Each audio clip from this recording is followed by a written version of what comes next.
gathering, so I think everyone can come maybe a little closer. So, thank you. So this is kind of a Hare Krishna. So kind of a not quite an impromptu gathering, but a relatively quick announcement that we have made for the gathering today. So we're very privileged and honored to have His Grace Ananda Chaitanya Prabhu and his colleagues. They've come all the way across the Atlantic Ocean. Not quite as challenging a journey as Divine Grace of Prabhupada, but I'm sure it carried its own challenges. So I want to just give Prabhuji maximum time to speak.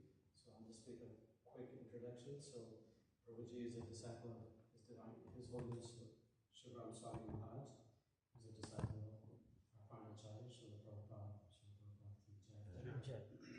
So Prabhuji, you were born in England, is that right? Unfortunately, yes.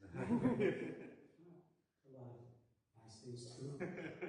So Prabhuji came in contact with devotees while being a student at Cambridge, and then subsequently practiced in the financial sector, but then went into the financial service of Shishi Radha Gokulananda, yes?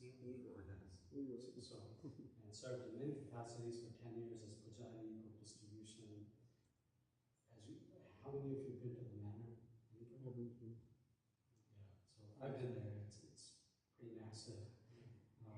Is it like similar? I would presume New Vrindavana is more spread out, or what's the manor is 70 acres. New Vrindavana is 800 acres. Order of magnitude. So I've never had the privilege of going to New Vrindavana. That you should do. Krishna will.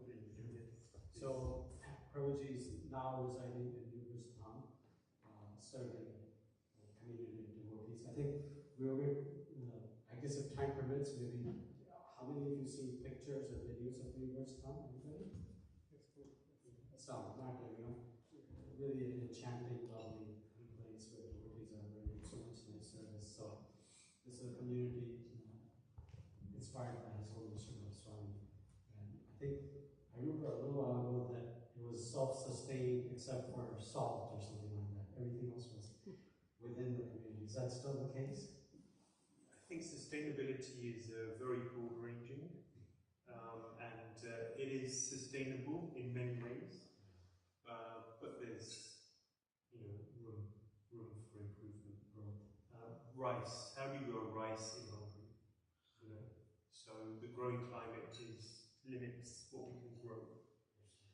There's one growing season, not 4 or 3, as we get in India. So there's certain limitations, but it is quite sustainable, self-sustainable. And from what I've seen, very amazing service that the devotees are giving there, very beautiful to the full capacity. So, as I said, Prabhuji is now residing in New Vrindavana, and has the privilege of being co-editor for the books of His Holiness Srimad Swami, and also doing book distribution, and also managing ashram, from what I understand. So those are all kind of the technical, details which you find on Wikipedia or something like that. Boring bits. Huh? The boring bits. Give your perspective of the speaker. So Prabhuji and his team have been traveling across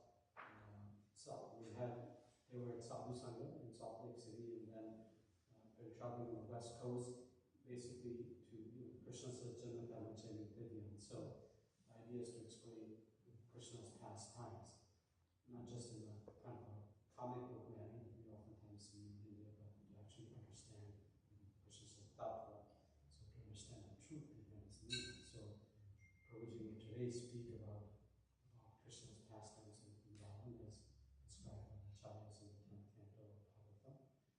And we only have Prabhuji here for a short time this evening. So Vyasadeva and others, they leave something behind for us so that we can travel over the ocean of material ignorance and go out to spiritual world. So Prabhuji will then share something about the details of this lovely set of books. It's Navavraj Mahima. And then you can peruse it and see whether you want to partake and take a copy for your home. So you only, I understand, like 60 copies left or something like that. 60 sets, I'm sorry. So, and then you still have to go down to LA and Laguna Beach and San Diego, Sacramento. So you guys get the first shot. Take advantage of it. Anyways, without further ado, His Grace Ananda Chaitanya Prabhuji and his wonderful associates that have been serving Vaishnavas and nicely. Let's appreciate by chanting. Hari Bo! Hari Bo! Hari Bo! We have a few people here, but even if one person gets a taste for Krishna Lila, then that's a success. Hare Krishna. So it's going to sing Jai Radha briefly.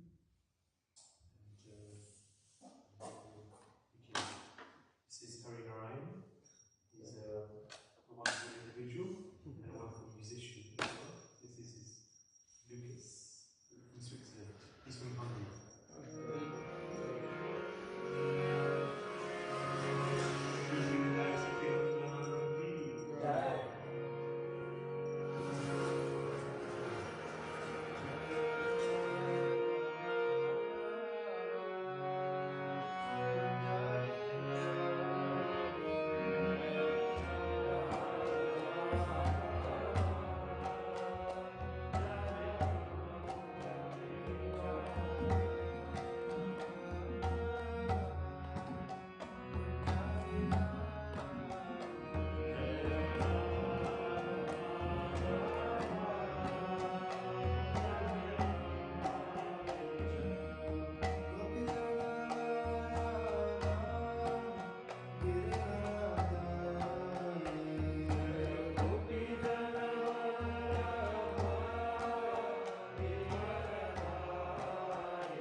Jai Shri Krishna Chaitanya Prabhu Nityananda Shri Advaita Gadadhar Srivasadi Gaura Hare Krishna, Krishna Krishna, Hare Hare, Hare Rama, Rama Rama, Hare Hare. Hare Krishna. So I'd like to thank Jai Sachinanda Group for allowing us to come and having us here at ISKCON Portland. It's my first time here. I've been to the west coast of America before, but I went to ISV quite some years ago, and just to see how they were doing congregational book distribution and engaging the community collectively in book distribution. It's a very wonderful example. But I didn't make it here, so now I am. I've had the fortune of being here, so thank you. Thank you for everyone for coming. Life's busy. So many duties, responsibilities, pressures from work and family and social. You have your own spiritual practice, and so coming to the temple can be difficult. And I remember my days when I was working, and it was a busy life. So I really very much appreciate everyone for coming today. The topic for the evening, I won't go on too long. But the topic is essentially Krishna in Vrindavana. That is our goal in Krishna consciousness. So Vyasadeva was writing the Vedic literatures. He was Trikalagya. He could see past, present and future. And he saw that the oncoming Kali Yuga was a time when people were very disqualified. So, the beginning of Srimad Bhagavatam, it says, Prainal Payosha Sabhya Manda Bhagya Rupavita. Manda Sumanda Matyo Manda Bhagya Bhagavita. So it describes that the people of Kali Yuga, they are very misfortunate. They're misguided. They have short memories. They are not interested in spiritual subject matter. The memories are very short. And they're very disturbed. And we see that in today's age. People are very disturbed. They're not interested. They're lazy when it comes to spiritual subject matter. They're not lazy materially. Materially, people are very much engaged, very determined, spending long hours at work. But when it comes to spiritual subject matters, then people are very lazy. They're misfortunate, unfortunate. So this is what Vyasadeva saw of the people. Short memories, and therefore, see, in the past people were Shruddhidhar. Whatever they heard, they could remember directly. So verbatim. But he saw that people will not have that facility. There are a few people, like I was saying the other day, Prahlad Maharaj, he has a photographic memory. Whatever he reads, he can remember. And he can explain to you, he can tell you verbatim. But it's very rare. So Vyasadeva therefore thought, okay, I have to write down this knowledge of the Vedic literatures. And therefore he engaged Ganesh in writing. They had an agreement. So Vyasadeva said to Ganesh that you cannot stop writing. So Ganesh said to Vyasadeva, you cannot stop speaking. When you stop speaking, then I'll stop writing. So that was their agreement. But Ganesh had a problem. This is a bit of an aside, but just remembering, Ganesh had a problem. He was writing with the peacock feather. You know, in the past, this is how they would write. On palm leaves, they would take ink and write with the peacock feather. But he was writing so fast, the peacock feather would break. And he took a few peacock feathers, but it would break, but he had agreed that he would stop writing. So then he took his tusk, one of his tusks, and he used that to write. And that was much more durable.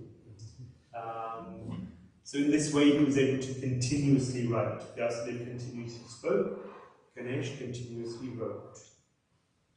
At the end of his endeavour, and imagine the Vedic literatures are huge, broad, vast literatures. You can read and study them for your lifetime, and you won't get through them. Many lifetimes you won't get through them.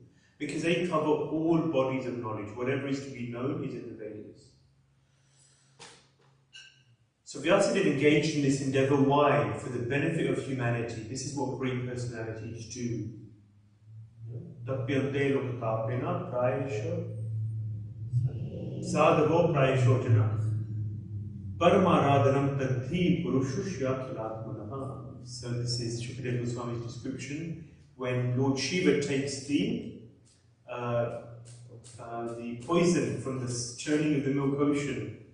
Then Shukadeva Goswami described that this is what great personalities do. They serve society. They undertake austerities for the benefit of mankind. So Vyasadeva was doing exactly the same thing. He was undertaking austerities for the benefit of the people of Kali Yuga. When you do something good, you help an old lady cross the road, or you give a donation to the temple, you do some service at the temple, you feel good. Yeah? They say, how do you know that you've pleased Krishna? Then you feel some satisfaction in your heart when you do something good, when you do some devotional service. Correct? So Vyasadeva was expecting this feel-good feeling. Right? He was expecting this element of satisfaction. Because if Krishna is pleased, then naturally we also feel pleased. But he didn't feel this. He felt actually a dissatisfaction. He was confused. What did I do wrong? So what did he do? What do you do in times of need? Spiritually. Pray. Pray. Who to? Spiritual master. Right? So he called upon his spiritual master. Who is Vyasadeva's spiritual master? Narada Muni. So this is first canto Bhagavatam.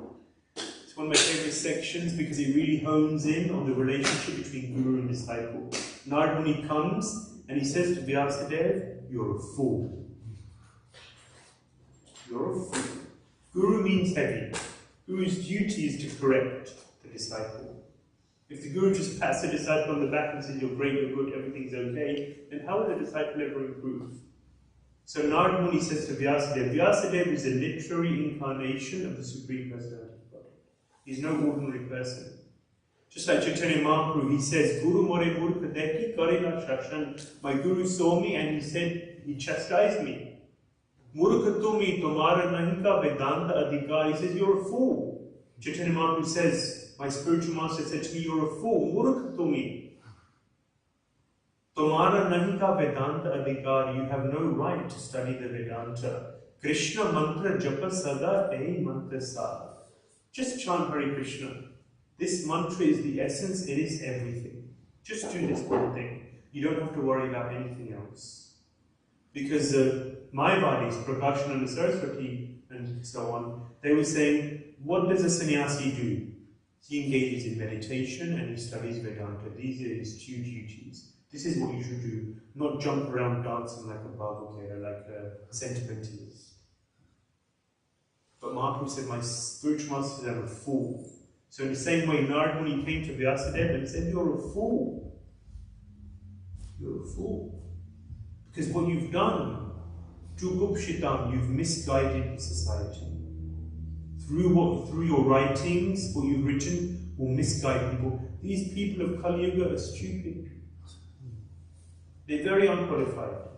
They will not be able to understand the layer upon layer upon layer of the Vedic literatures, the various levels of religion, modes of religion which are described in these texts. Number one, it's so long, and number two, it's so confusing.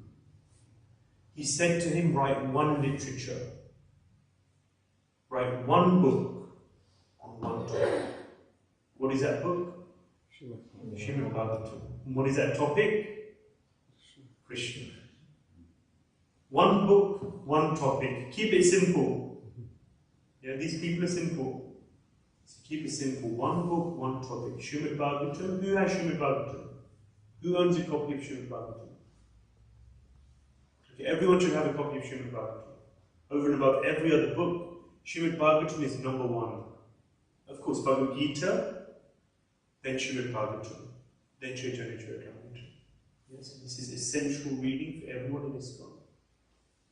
Srimad Bhagavatam is the essence of the Vedic literatures. So it's described that Vyasadeva wrote Srimad Bhagavatam in his maturity. So this is what Prabhupada writes in one translation. What does it mean in his maturity? Because he had gone through the arduous task of writing the Vedic literatures. Through that he had gained great realization. And after gaining this realization, he wrote the Srimad Bhagavatam with the essence, with the focus, with the summum bonum, Krishna. So it's described, third verse.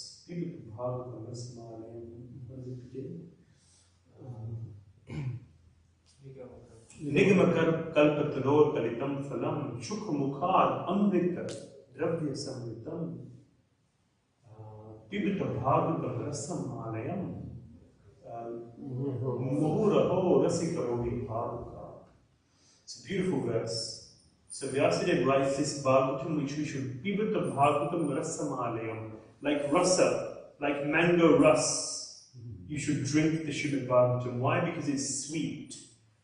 You know, these similes, these analogies, like we can talk about mango rus. These are tastes and flavors which we can experience in this material realm, but nothing, these are just analogies.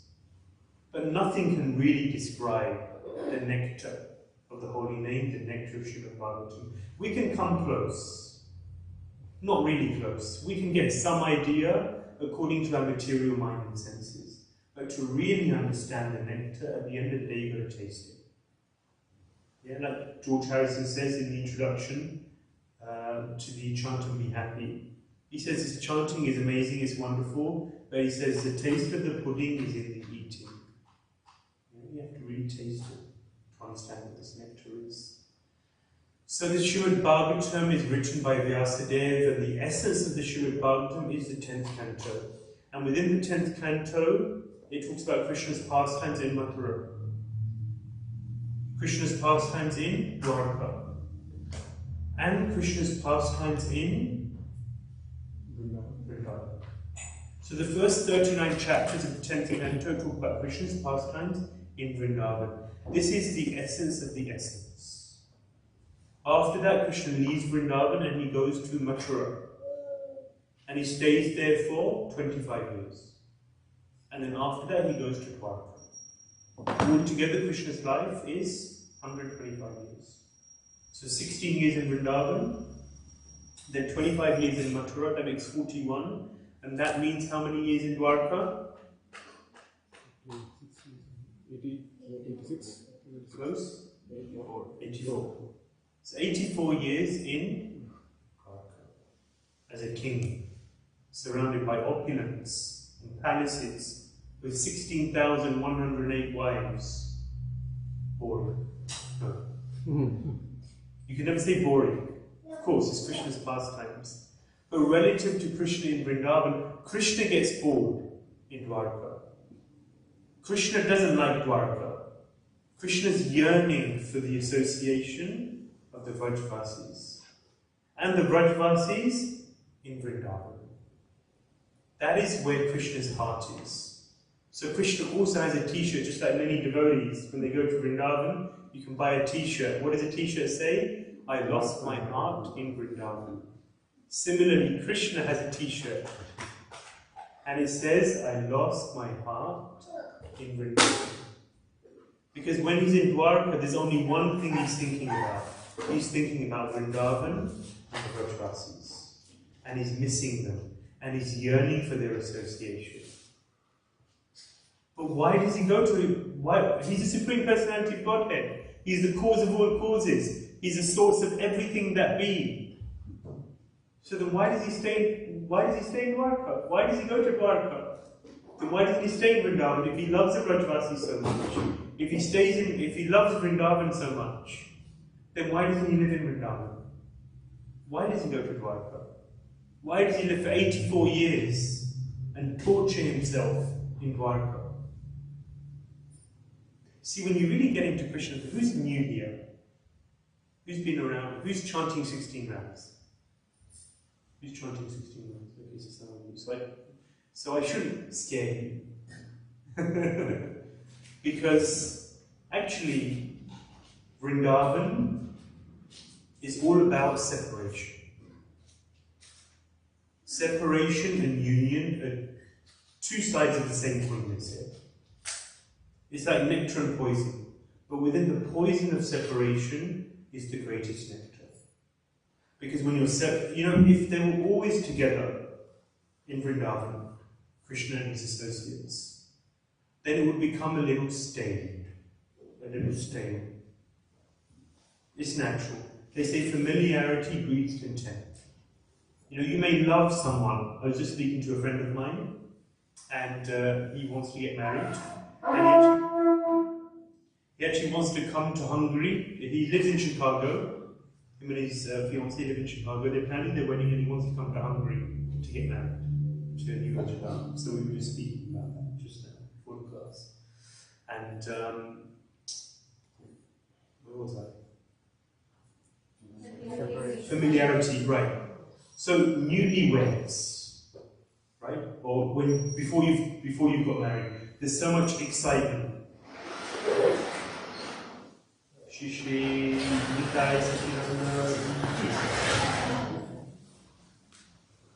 So there's so much excitement, so much buzz, so much newness.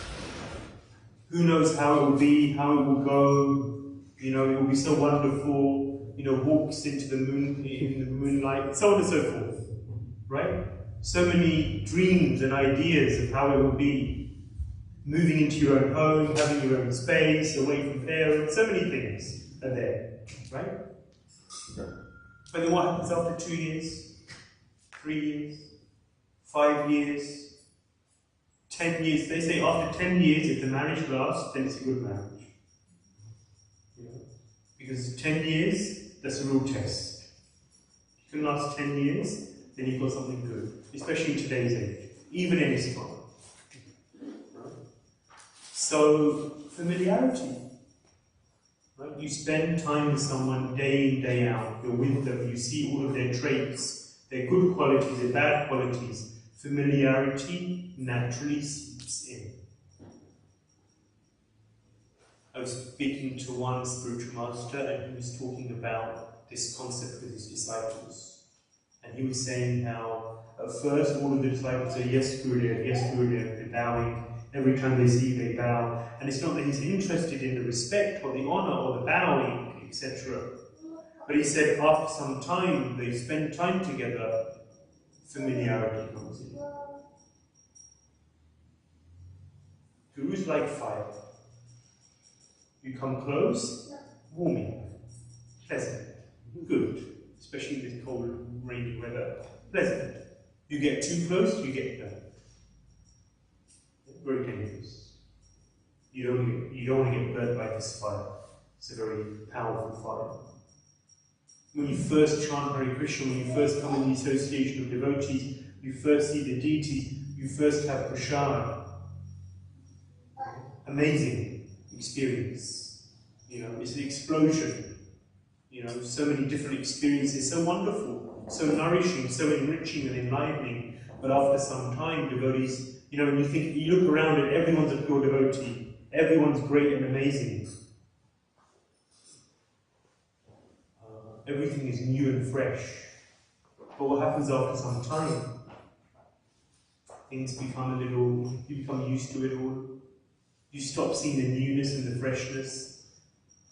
You see less of the greatness in the devotees and more of the faults. And in this way, familiarity breeds contempt. A very dangerous situation, because then it opens you up to committing Vaishnava Dharma. You have to be very careful. You have to always respect the devotees. So like this, familiarity. So too much union leads to familiarity. And therefore, one of the reasons, there's many reasons actually, but one of the reasons is some distance. They say absence makes the heart grow fonder. So Krishna ensures in his pastimes there is a good degree of separation. And actually within that separation, What do you do when you really love someone, but you're separated from them? It may be your mother, your father, your partner, whoever it may be. What do? You think about it. You meditate. Yeah. So this is a key aspect of separation. When there's this separation, then the meditation and the absorption on the object of your attachment increases manifold. The intensity of the absorption increases. So when the Vrajvasis are separated from Krishna, they're in intense meditation on Krishna. And Krishna is intently meditating on them. And therefore within that separation, there is a deep, deep union.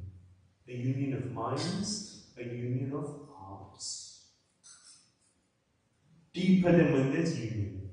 And therefore the Acharyas explain and describe that separation, union is like nectar, and separation is like poison. But within that poison, there is the greatest nectar. And this is Krishna's pastimes of Vrindavana. Because this is, okay, so we described 16 years, 25 years, 84 years, makes 125 years. Over the course of Krishna's life, there is a separation and union going on. Of course, Krishna promises when he leaves Vrindavana, the Vrajvasis say, when will you return? When will we see you again? Krishna says, famous last words, he says, I'll be back. Yeah? I'll be back. So the Acharyas, they talk at length, does Krishna return? Is Krishna a liar? A lawyer or a liar? Is he a liar? Is our God, the Supreme Personality of Godhead, the guy you chant 1,728 mantras of him every day, the people you worship, the person you worship and dedicate your life to, is he a liar? Is he a liar? Do you worship a liar in your tradition? No. So then, so the Acharyas ask, does Krishna return?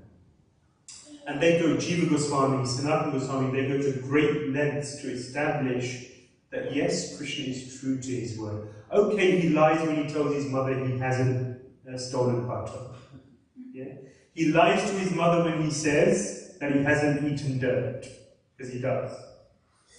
So he lies, okay, but there's small lies, white lies. It's between him and his mother. There's a rasta there. But when he tells the Vrajvasis that I will return, the Acharyas want to make sure that everyone knows that Krishna does return. He does fulfill his promise. So over this period, when Krishna leaves Vrindavan, there's 109 years after he leaves Vrindavan, he does return periodically. The Vrajvasis, particularly the gopis, are on death's doorstep. They're about to die, they're about to leave their bodies, because there are 8 stages of separation. Many 8s. 8 principal gopis, 8 principal sakhas. You know? There's everything goes in 8s. You know? So there's 8 stages of separation. You know? Prema, there's 8 stages of prema, also ending in Mahabharata. So there's 8 stages of separation, and the final one is death. So the Vrajvasis, particularly the gopis, they are about to die, and then revives them. So Krishna does return, he does fulfill his promise, and Vrindavan is where he wants to be. Another reason why he doesn't stay in Vrindavan is because if he does, then it will attract the demons. Because God always has enemies. He likes viriras, you know, fighting. It's another flavor, it's another taste. If everyone's constantly worshipping you and loving you, then it becomes no fun. It gets boring. So he likes a bit of a fight sometimes, and therefore there's demons. So, but if Krishna stays in Vrindavan, then the demons know that Krishna is there. So they will, how do you get to someone? One is by attacking them directly, but even better is attack their loved ones. Yeah.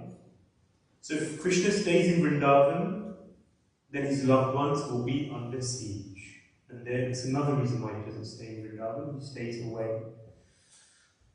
So, the 10th canto is really focusing on Krishna's pastimes. And the essence of that is Krishna's pastimes in Vrindavan. Why does he perform these pastimes? Why does Krishna periodically come to perform these pastimes? It's in order to attract our hearts. In this material realm, there are so many things which the conditioned soul becomes attracted by. So many things which we're enamored by in the material realm. You will have to just chant Hare Krishna and think about where your mind wanders to. Then you know what your attachments are, at least some of them. Then you can see what's in the heart. Then you know what you need to work on. So, the material energy is very strong. Actually, once the devotee said to Prabhupada, Prabhupada, Maya is so strong, it's so difficult to practice Krishna consciousness. Maya is so strong. Prabhupada said, no, Maya is not strong. Your resolve is weak. Your desire is weak. Because if we take shelter of Krishna, then Maya doesn't touch you. Maya can't touch you. So what's that verse? Jahan Maya, Tahan Nahi. Jahan Krishna, Tahan Nahi Maya Adhikar. Krishna Surya Sama, Maya Hoya Adhikar. So Krishna is like the sun, and Maya is the darkness. Jahan Krishna, Tahan Nahi Maya Adhikar. So where there's Krishna, where there's sunlight, there's no darkness. Sun dissipates the darkness. So if we learn how to take shelter of Krishna, if we learn how to be absorbed in Krishna, and it just requires thinking of Krishna. You know, busy lives, you're sitting, many IT people here, I guess. Who's in IT? Prabhu, what do you do? Hardware engineer. Huh? Hardware engineer. Pretty much same. Prabhu? You say so. So I'm joking. That's good. Prabhu, what do you do? Process engineer. Process engineer. A lot of computer screens, you know? You sit in front of a computer screen, right? Yes. So everyone's sitting in front of computer screens. I sat, today it took us 5 hours to get here. I sat in front of a computer screen for most of those 5 hours. A lot of administration to do on this book tour. So we're sitting, you know, it dumbs down the senses. You know, you feel like a zombie. I remember when I was working, I was trading. I was sitting in front of 6 computer screens, numbers going up and down. I have a friend who's still working, a very good devotee friend. He's still working in the banking arena. He wrote to me today. It's 8 hours ahead in London. And he wrote to me and he said he had a bad day, he made some amazing bad decisions and lost a lot of money. Means millions. It's crazy. That's trading. You can make and lose money very, very quickly. And I remember coming away from that environment every day after 12, 13, 14 hours, glued to 6 computer screens. Nothing else exists for those 12 hours. And then you come away and you feel like a zombie. Okay, sunlight. People. Wow. It's such an environment. Such an environment. And then you come out, and then you're bombarded.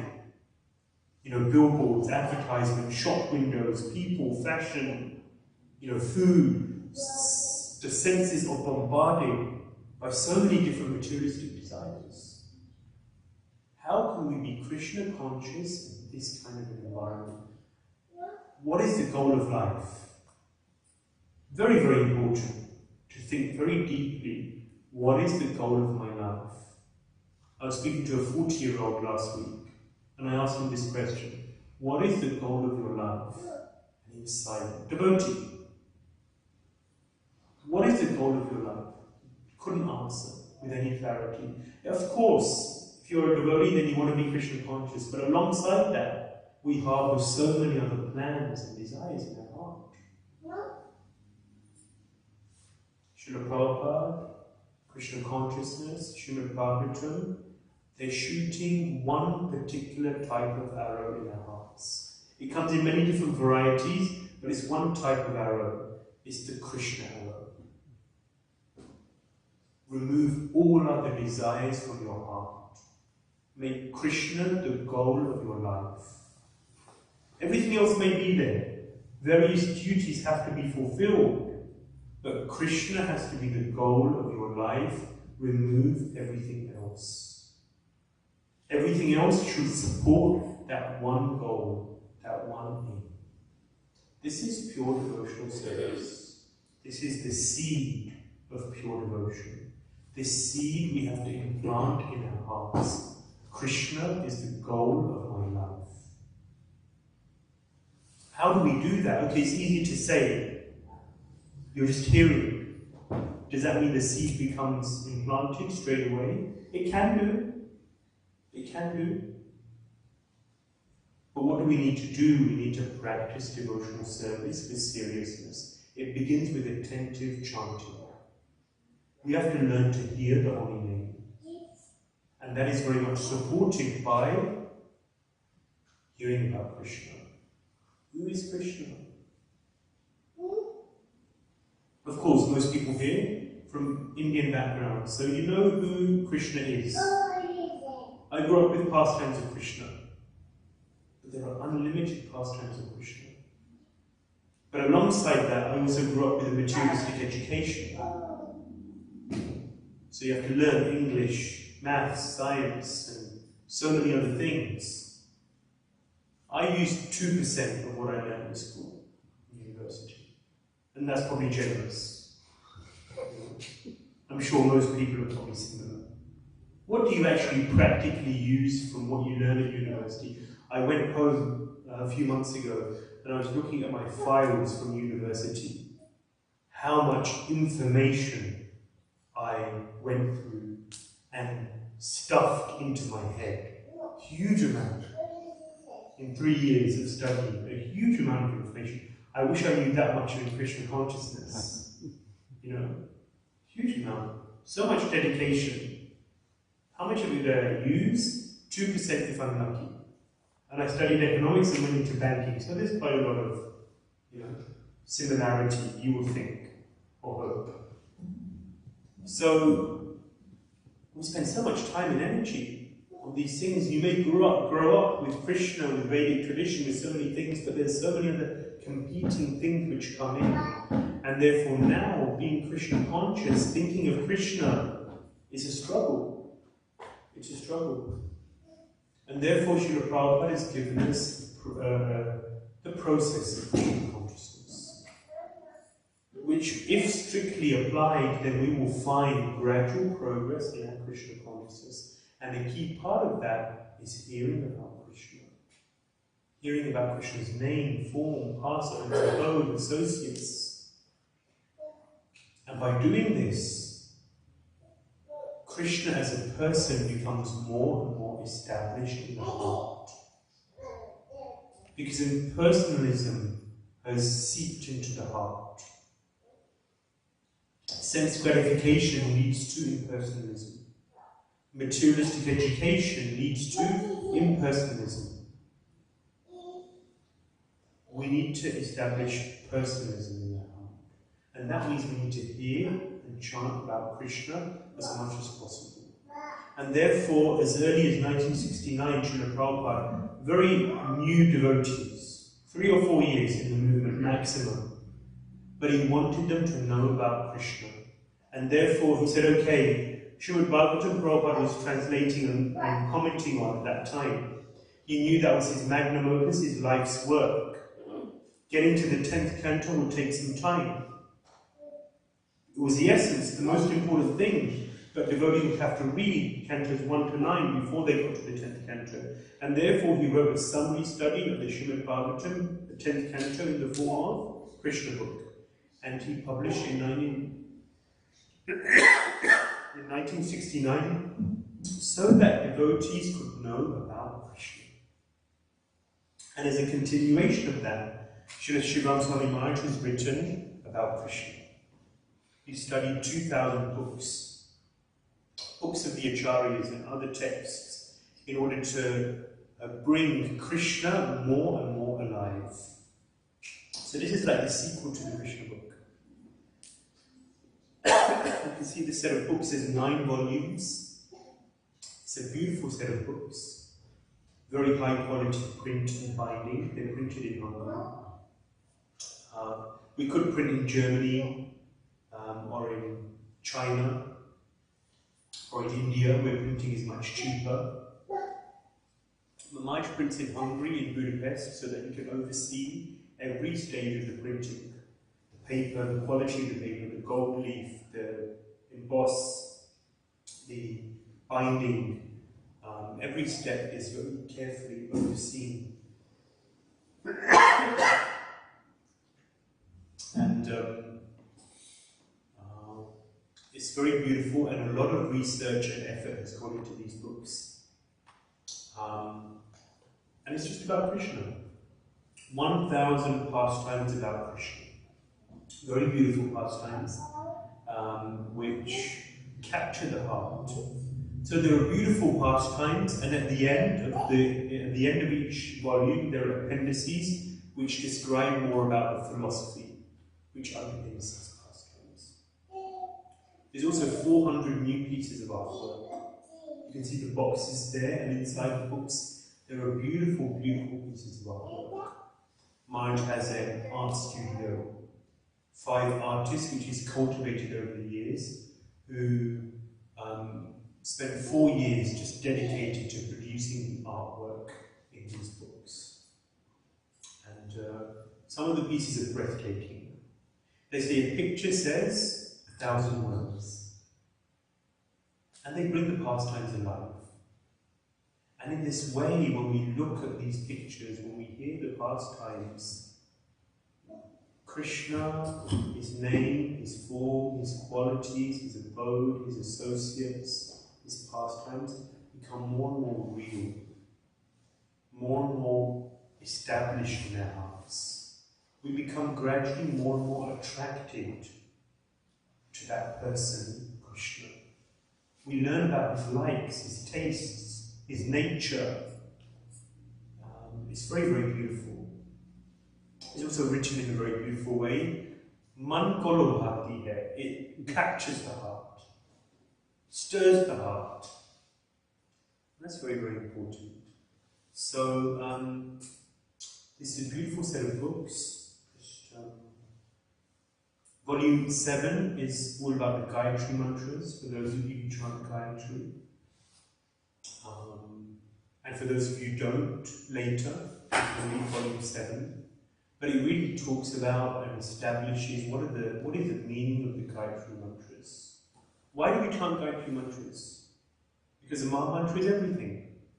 It's the key means of liberation in this age. And it describes how the Gayatri mantras support the chanting of Hare Krishna and unlock the secrets of the Maha Mantra. And then volume 8 is 800 pages all about the Maha Mantra. Hare Krishna, Krishna Krishna, Hare Hare, Hare Rama, Rama Rama, Hare Hare. This mantra is the key means for us to become liberated. Liberation means different things, but for us it means to come back to Godhead, to go to Vrindavana. So, and this combination of reading about Krishna and chanting his names is a very potent combination. This is how to become Krishna conscious. To read about Krishna and then to hear his holy name attentively. Here in a state of mind where there's nothing else in the world, just the mantra. And this is what Chaitanya Mahaprabhu describes. He says, Shravana Kirtana Jale Kariva Sechan. He says that Chaitanya Mahaprabhu is a gardener. Kaviraj Goswami describes Chaitanya Mahaprabhu is a gardener. What is he gardening? So there's a seed of devotion. Transcendental knowledge is the seed of devotion. And with the water, what do you do with the seed? You cover it with earth and then you water the seed. What is the water? Shravana Kirtana. Yes, it says Shravana Kirtana Jale, the water of Shravana and Kirtana. This is the best watering for the seed of devotion. And with effective watering, with effective hearing and chanting, our creeper grows. And very quickly it can become very strong and stout, grow very high, if we have good hearing and chanting. We have to hear about Krishna. We have to hear the philosophy of Krishna consciousness daily.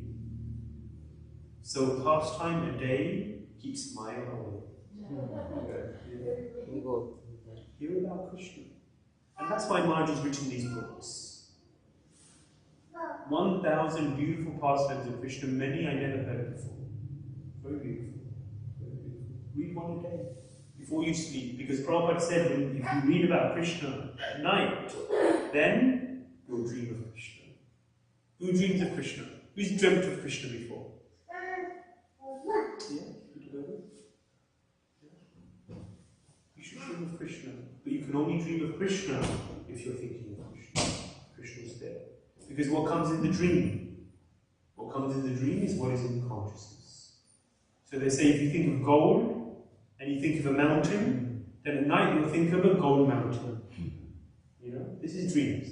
This is how the mind works. If you're thinking of Krishna more and more, then you'll dream of Krishna.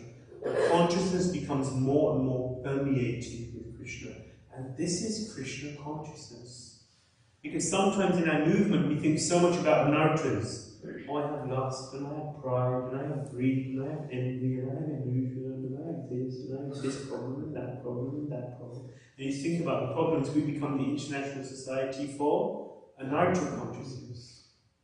Bhaktisiddhanta Saraswati Thakur said that if we keep focusing on anarthas, it means neti, no, not this, not this, not this, not this, we become Mayavadis.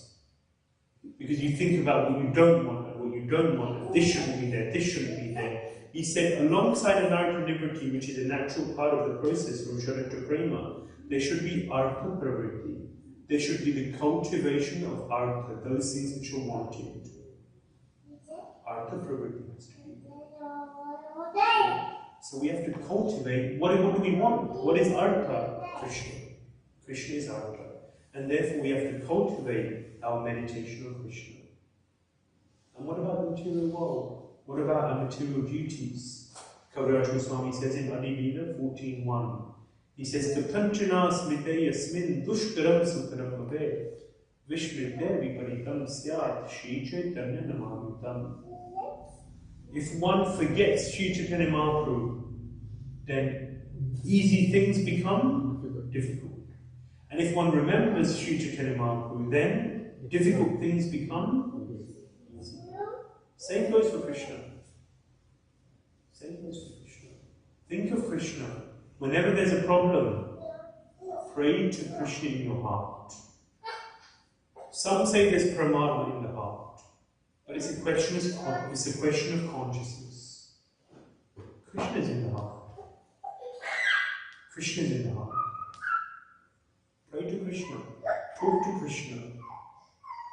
And if you do that, then Krishna will respond. Krishna will help. Krishna makes things easy if you take shelter of him. If you're dependent on Krishna, if you rely on Krishna, like Prabhupada said, we should chant Hare Krishna like a baby crying out for its mother. Yeah? Surrendered. Hopeless. No other hope. Not hopeless, no other hope. Totally dependent and reliant. That is a baby. Then Krishna responds. So we have to develop our relationship like that with Krishna. And we can do that by hearing about Krishna. So, we printed 700 volumes or 700 sets of these books in 2012. And within a year, these books were finished. They were very popular. And then many devotees were asking for a reprint of these books across the world. Then Indradumna Maharaj pushed Shivaram Maharaj, who's the author of these books. Indradumna Maharaj said, please print these books and bring them to America. because I want the American devotees to have these books, they need them. So he said, start at Sadhu Sangha. Please bring the books to Sadhu Sangha. Now, Shiv Ramanuj doesn't travel too much. Basically, he stays in Hungary. He goes to the UK because he was GBC there for 20-25 years. And he goes to the Gardens. These are his 3 locations. He hasn't been to the US for many, many years. He doesn't come here, basically. So that's why he sent us to share this Navavraj Mahima with the devotees of America. So we began at the Sadhu Sangha Festival 2 weeks ago. Time flies. And it was a wonderful festival. Many, many devotees took steps. And then we went to Boise, just overnight, quick stop. Many devotees took there also. It was amazing. We weren't expecting it. Then in Vancouver, we just came today from Seattle. A 2.5-hour drive became 5. And now we're here in sunny Portland. And we're here to share Krishna with the devotees. I'm not sharing. I don't know, who am I to share? But the books are, if you read these books, they're beautiful, they capture the heart, and they will establish Krishna in your heart more and more and more. And the more you read, the more you will feel connection with Krishna. And that's really the goal in Maharaj writing these books, is for devotees to know more and more about Krishna and to love Krishna more. Sometimes devotees say to me, these books are expensive. They're $650. My question is, how much is your phone? Yeah, how much is an iPhone? You'll spend $1,100, $1,200, $1,300 at the top of a hat for an iPhone. How long does it last? 1 year, 2 years, if you're lucky, 3. And the battery is really finished by then. If not the screen or something else. These books will last generations. Because the quality is very high. They're not books which will fall apart. They're books which will last. They're for you, they're for your children, and for your children's children. And it is investing for Krishna in your heart. That's priceless. That's the goal of our life. So we really encourage devotees. We have a few sets here. Many devotees in Seattle took sets. And we have a few here. And if we run out here, then we can ship sets to your door. So, they ship from Hungary. So we're encouraging devotees to please make the most of this opportunity. Take a loan, use a credit card, borrow from a friend, but it's worth it. We're going to end with a quick video, which is Shri Swami Maharaj just speaking a little about his books and about his tour.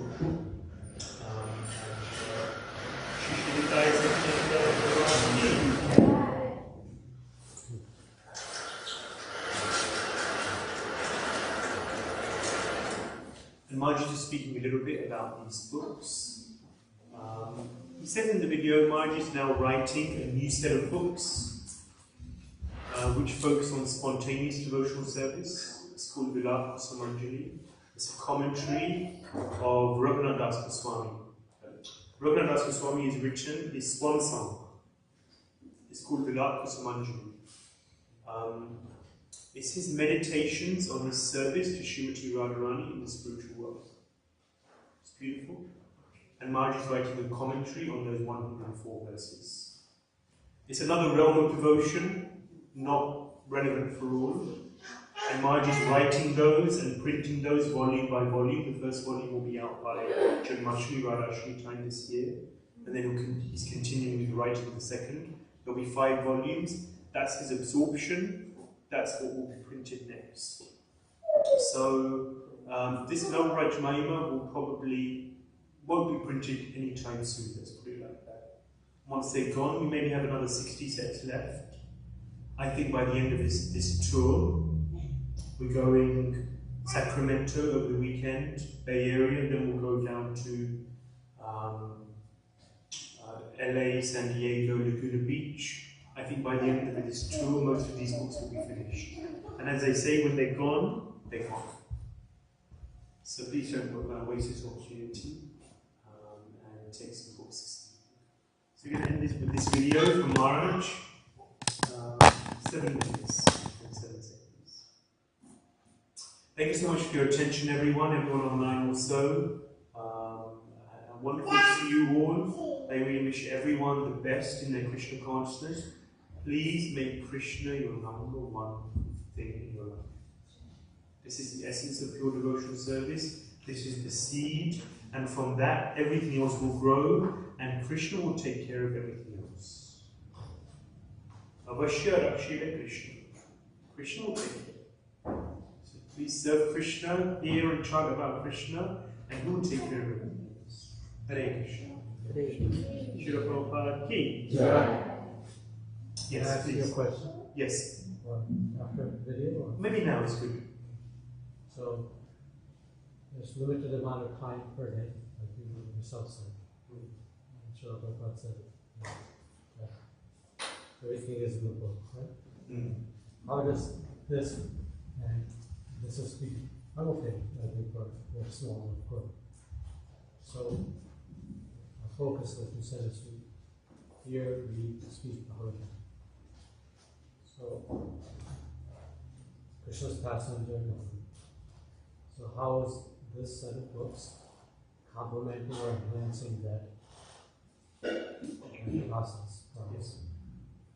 So, just for those who are online, how does this, so the essence is, there's limited time in the day, the essence is Bhagavatam, it's the number one scripture.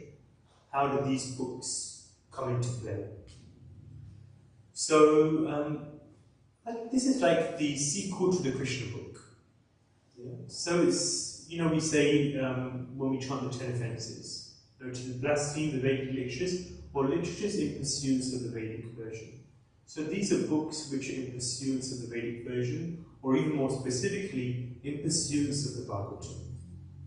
They expand on, Srila Prabhupada wanted his devotees to write. He wanted his disciples, his followers, to write. Write about what? Write about topics of Krishna. Expand the literatures, the Vedic literatures, the scriptures can be unlimitedly expanded upon. Every morning in many temples we have Bhagavatam class. What are the devotees doing? They're expanding on the Vedic literature. They're expanding on the Bhagavatam. And therefore in the written word also is an instruction of Srila Prabhupada for devotees to write, to expand on topics of Krishna. And why does anyone write? So the devotees can read. So these books have been written in pursuance of the Bhagavatam, to expand and elaborate on the Bhagavatam, to further inspire devotees to dedicate themselves to the Bhagavatam. So they support devotees' reading and studying of the Srimad Bhagavatam. They elaborate on some of the principles of the Bhagavatam. They will inspire devotees to take deeper and deeper shelter of the Srimad Bhagavatam. So devotees should never neglect Srila Prabhupada's books. That is number one. Maharaj always instructs us also. Prabhupada's book should always be number one in our lives. But there's 1,000 pastimes here. One pastime takes 10 minutes, 5 minutes, 10 minutes, maybe 15 minutes if it's a little longer. But beautiful pastimes which will inspire you to read the Srimad Bhagavatam with even more enthusiasm and vigor, because Bhagavatam is non-different to Krishna. So they go very much hand in hand, in short. And devotees will see that when they read the books. Maharaj has a very extensive bibliography. He's quoting where he makes, every point he makes is quoted from somewhere, and many, many quotes from Bhagavatam. So it's all, it is Bhagavatam. It is Bhagavatam. Anyone questions? I think Please. you said that Krishna consciousness is when Krishna permeates the consciousness, and that's one of the most beautiful things I've heard. Yes. It's just amazing. It's so simple, isn't it? It's so simple, and yet so sublime. That's what Prabhupada said. Krishna consciousness is the most sublime thing. It's the most simple and sublime thing. We just have to tap into that. We have to tap into that energy. We have to tap into that consciousness. Somehow take ourselves away from everything else, just for some time in the day, and tap into Krishna consciousness. That's the real thing. Thank you. Anyone else? Yes, You mentioned that Lord Krishna returns to Vrindavan periodically. Could you just give an example or two?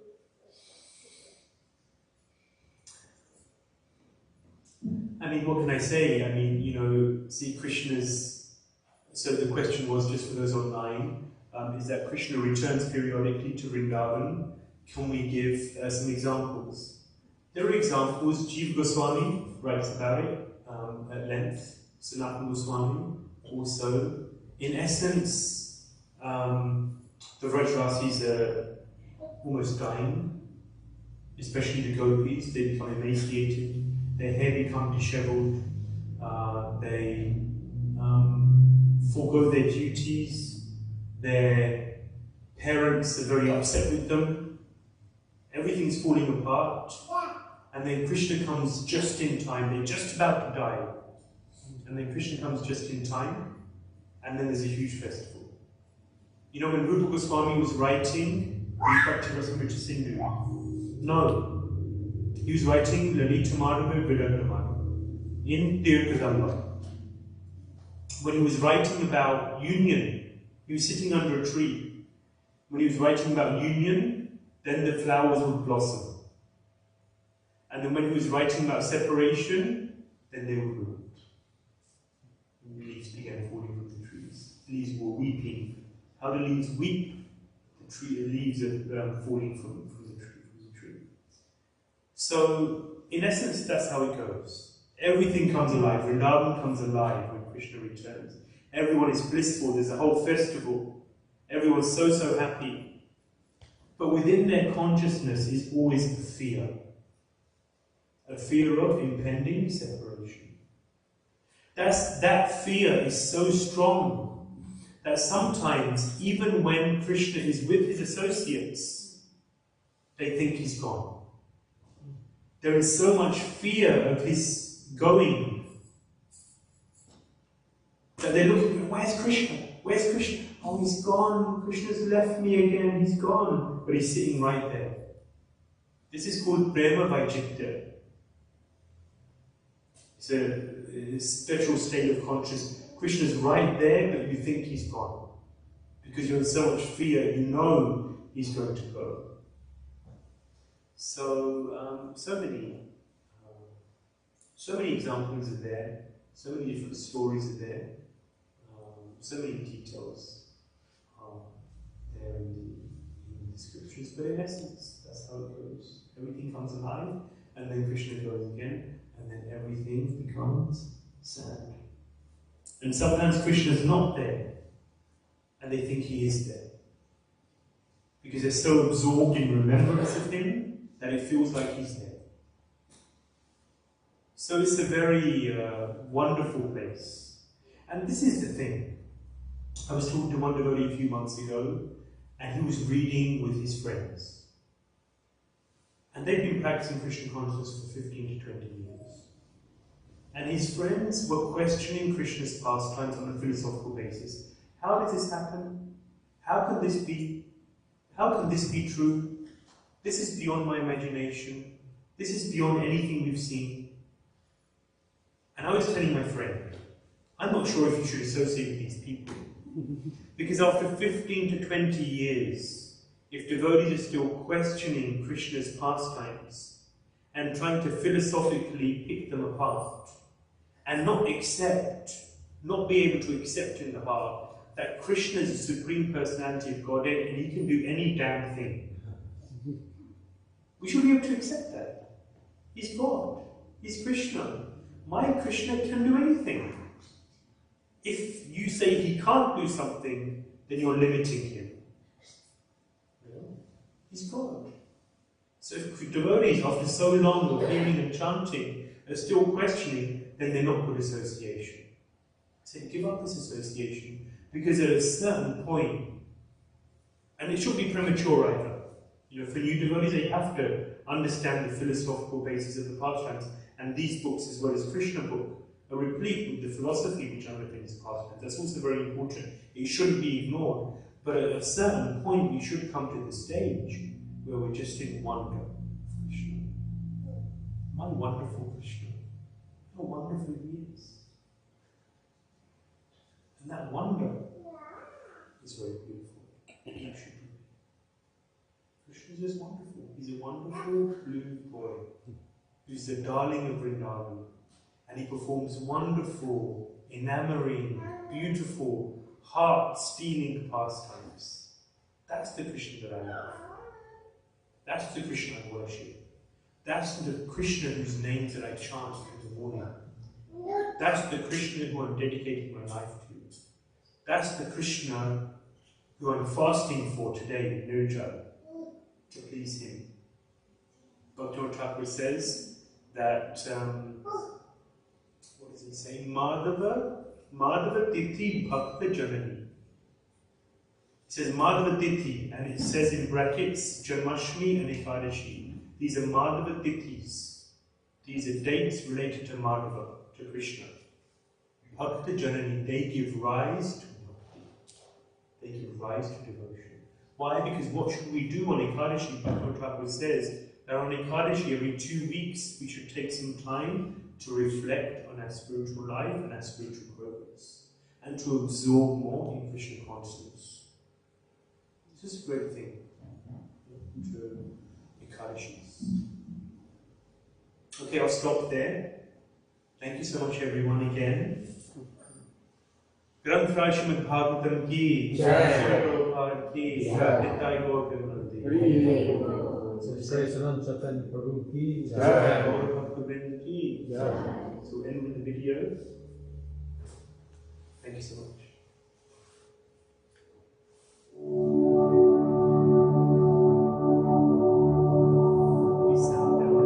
Hare Krishna. It's a pleasure to be with you, albeit virtually. I'm here accompanying Ananda Chaitanya and his crew to introduce to you Love Raja.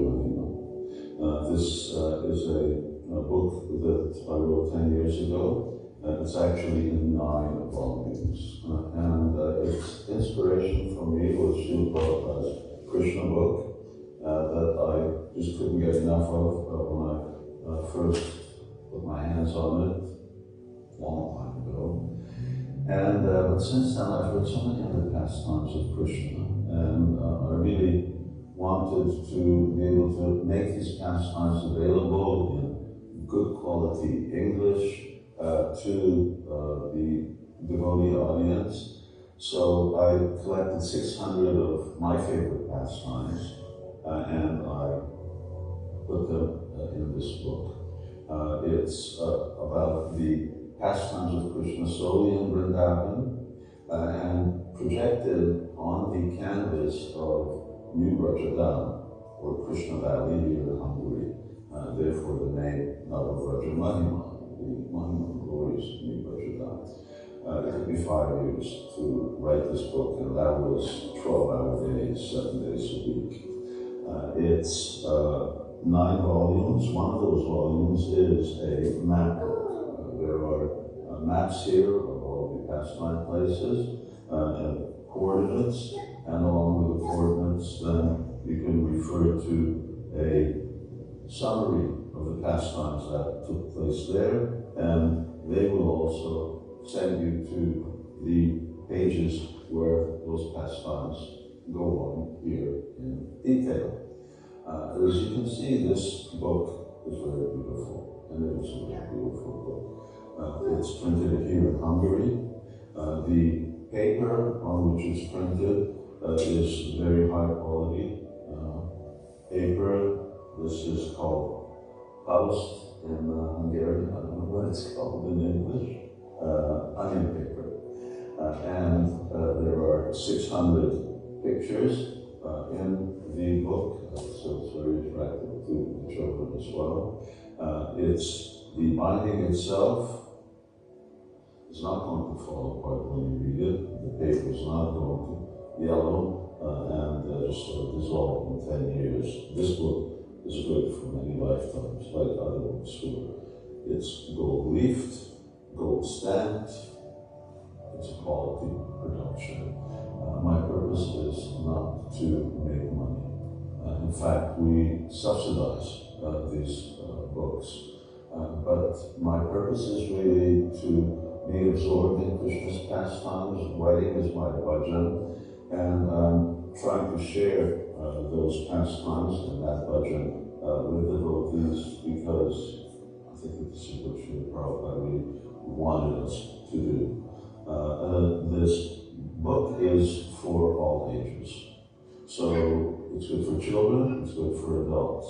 It's not a children's book, but it's like a Krishna book, minus a lot of the philosophy. The pastimes are pretty straightforward, and there's very minimal philosophy in them. And the books are ISKCON friendly. My target audience is devotees of ISKCON, and so the book is written with references by Srila Prabhupada and other acharyas. Prabhupada wanted us to learn how to love Krishna. He said, I want you to be mad for Krishna. So this is what our Krishna consciousness movement is about. How do you learn how to love somebody? You have to know them. You have to know about them. And how do we get to know about Krishna? We have to hear about him. We don't yet have the eyes to see him, but we actually can hear about him from Shastra. This is what Shastra is really all about. Hear about his pastimes, his beauty, his qualities, his friends, his bow, Vrindavana, the trees, the birds, everything that is actually just made of pure love for Krishna. And Srila Prabhupada wanted his followers to write. Yes, of course, our primary books are Srila Prabhupada's books, and then the books of our acharyas. But Srila Prabhupada wanted us to replace all the literature that exists in the world, like Krishna conscious literature, and our family business is book printing, book writing, and book reading. So I'm doing this as a service to Krishna. I hope I'm doing this as a service to you and your family. And my desire really is that you have a set of these books in your bookshelf, and that you also get to read them. This is the second printing of Namabrajamanila. We had the first printing of 700 volumes. They just went in 1 year. We ran out of books, and then all of a sudden the devotees became mad to get some more. Okay, so here they are now. And we've actually never really had any presentation of this book here in the United States. That's why Ananda Chaitanya is there to make this set of books available to the world. After this, there will not be a third printing for a long, long time. I'm writing on Vila Kusumanjali. The first volume of that is going to be out at the end of this year. It's a 5-volume production also. So you won't be seeing this for a long time. Therefore, please purchase one now. We've gone through a lot of effort to actually make it available. Hare Krishna. Thank you very, very much, and come visit us here in New Vrindavana, see what it's all about.